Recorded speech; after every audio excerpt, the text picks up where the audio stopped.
Hey everybody, quick video about locking your interest rate.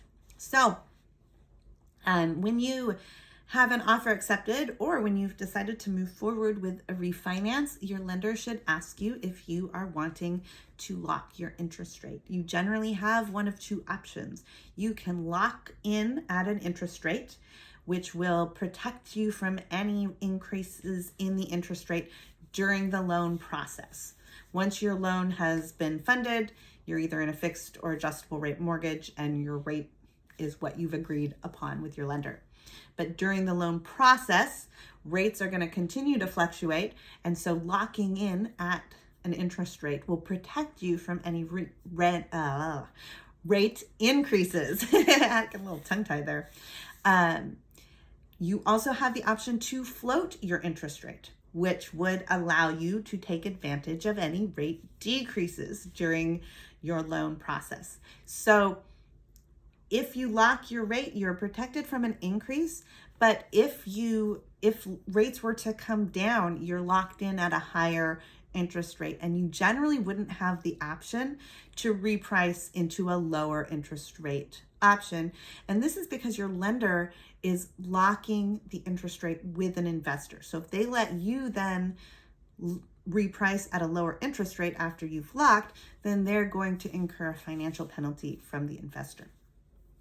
And then, conversely, with floating the interest rate, if you're floating and rates go up, you're going to come to a point in the process where you have to lock. Generally, that's before the closing disclosure goes out. At least one full day before the closing disclosure goes out is when you absolutely would have to lock your interest rate.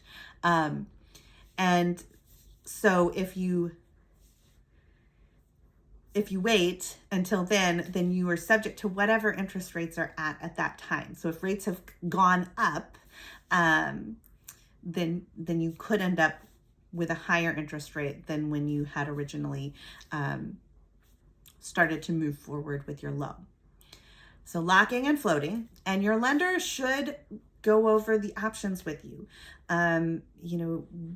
What the best option is for you can depend on a lot of things. It can depend where the market is right now. I mean, things are volatile, and it always has the potential to do either.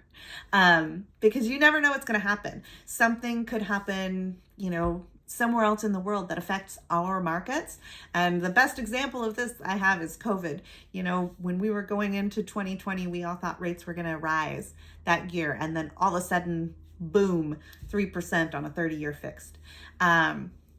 It's not likely to happen again, but you never know what's going to happen. So locking and floating, and your lender should be able to go over those options with you, go over pros and cons of each, and then ultimately you'll want to make the decision that's best for you. So if you have any questions, drop them in the comments or shoot me a DM.